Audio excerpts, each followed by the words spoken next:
Это новости экономики на Якутия-24, в студии Иван Лазаренко. Почта России в результате усовершенствования логистической системы сможет через 2-3 года доставлять посылки между городами с населением более 500 тысяч человек за 1-2 дня. Об этом сообщил генеральный директор компании Николай Подгузов.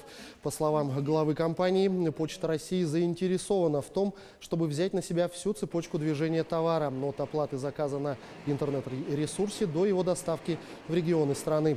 Ранее глава компании сообщал, что на создание трехуровневой логистической системы, где цифровые процессы будут преобладать, планируется потратить не менее 30 миллиардов рублей за несколько лет. Так, по его словам, создание одного логистического почтового центра высокого уровня стоит около 4-5 миллиардов рублей. Центров меньшего уровня от 1 до 2 миллиардов рублей, третьего уровня около 500 миллионов рублей.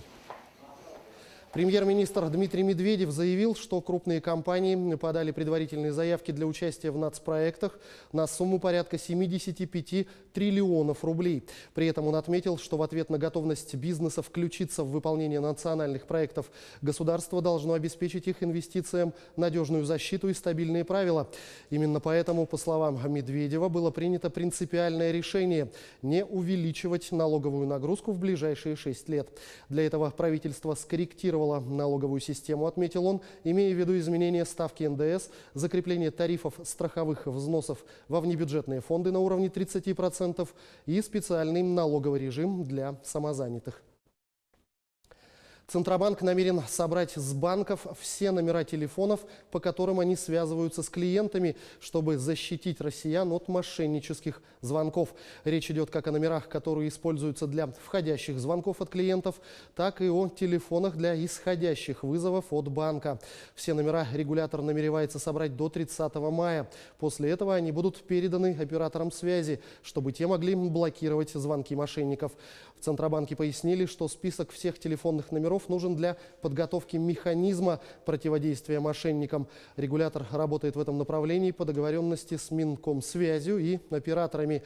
В процессе также задействованы Роскомнадзор, МВД и крупнейшие кредитные учреждения страны. Также Сбербанк определил 15 регионов России, которые отличаются финансовой стабильностью и высоким потенциалом экономического роста. Так, высокий потенциал имеют 7 регионов Северо-Западного федерального округа, 4 региона Центрального округа, 2 региона Уральского и 1 регион Дальневосточного федерального округа. Это Республика Саха-Якутия.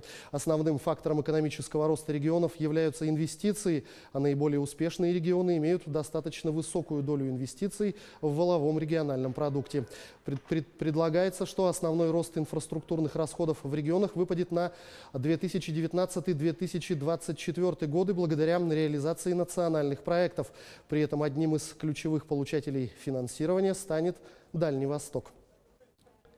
Рынок искусственно выращенных алмазов растет быстрыми, по мнению некоторых аналитиков, просто устрашающими для крупнейших алмазодобывающих компаний темпами. Он уже привел к определенному снижению индекса цен и объемов продаж на мировом алмазном рынке.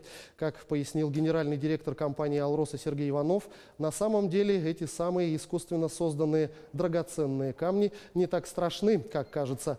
У синтетических алмазов свой весьма специфический рынок, а у природных свой, заявил он. Кроме того, глава алмазной компании подверг сомнению выводы отдельных экспертов о лавинообразном росте рынка синтетики.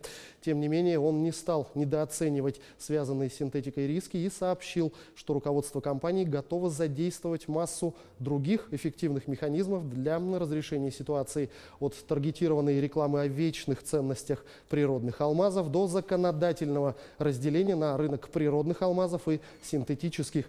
При этом, конечно же, повышенного внимания потребует борьба с откровенно криминальным рынком подделок. Здесь, по словам Сергея Иванова, у всех ведущих производителей согласованная позиция.